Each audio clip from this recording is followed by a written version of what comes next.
guys, good afternoon. It is 12:54 on Monday the 14th of August 2023. The music this afternoon has been from Upbeat.io, and I have to say I find it much more enjoyable than the offering available on a YouTube Studio in their audio library, hence the change. I really do enjoy listening to the tracks there. Fully encourage you to have a listen as well, particularly if you're interested in doing your own content. They've got a lot of free content that you can use. Upbeat.io, 2 P's in Upbeat, if you want to have a look at that. Right, let's get on with today's video. I think I've called this Steady As She Goes. We're at year 1, week 19. As you can see, if we look at the digits on the right here, we are still in positive territory, just shy of 6% at present on our original investment. For the day, we're up by just 2/5 of a percent. A bit less than that for the week.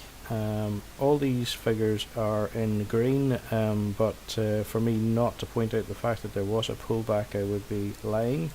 So if we zoom this in a bit closer, you may be able to see. Okay, it's not particularly playing ball for me here, and it's not particularly obvious, but obviously you can see that the blue candles extend higher than where the current price point is, and you can see there's a bit of a red candle there as well, just testing the level. Level is sound, and the market should continue upwards from that point. At least that's my prediction.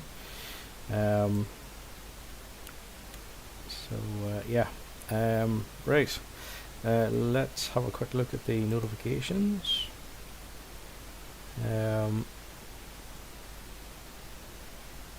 Okay, so Philips has had some interest from a Dutch investment firm. I'm assuming that's IonQ, is it? Doing well. Biggest stocks before earnings. None of those mean anything to me. Telesat soars 40% after switching satellite suppliers to save $2 billion, I think that is. That's quite a saving. It sounds as if whoever they were with before was charging quite a lot more than what you can do it for. I suppose it's one of those near monopoly markets. There's not too many satellite suppliers out there, I wouldn't imagine. There's quite a high barrier to entry into that. Maxion Solar Technologies down 29%. Concerns of weakening demand. No idea what that is. UBS. That's not UPS. UBS.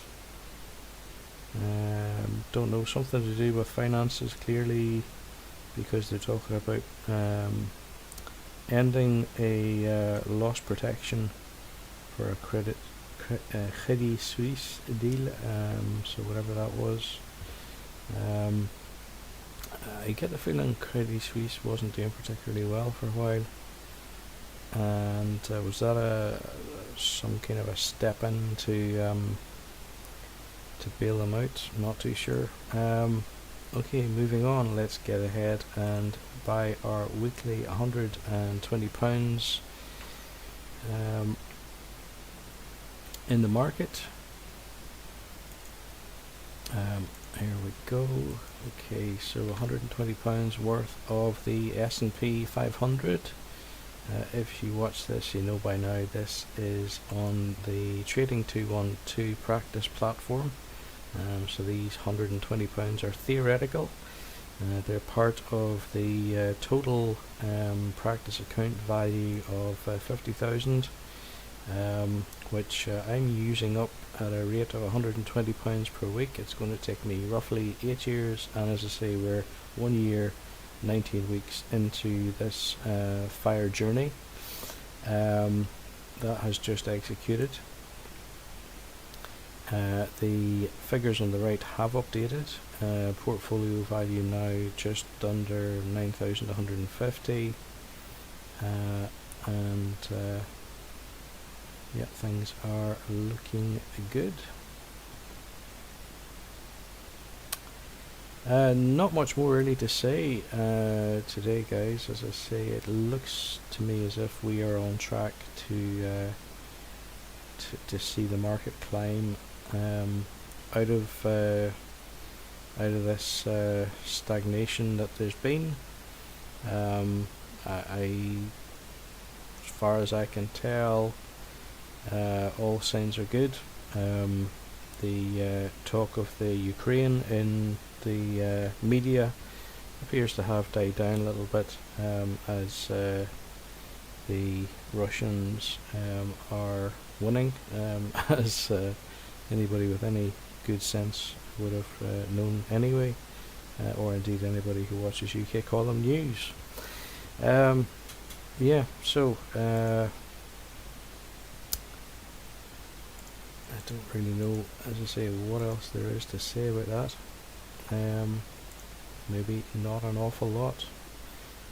Guys, it has been a real pleasure to join you.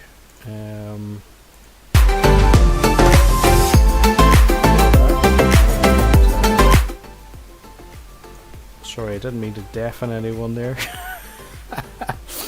That was a bit louder than intended to begin with, but yeah, we can play out perhaps with a bit of music, and if you enjoy the content, please feel free to come back next week, and we'll do some more then.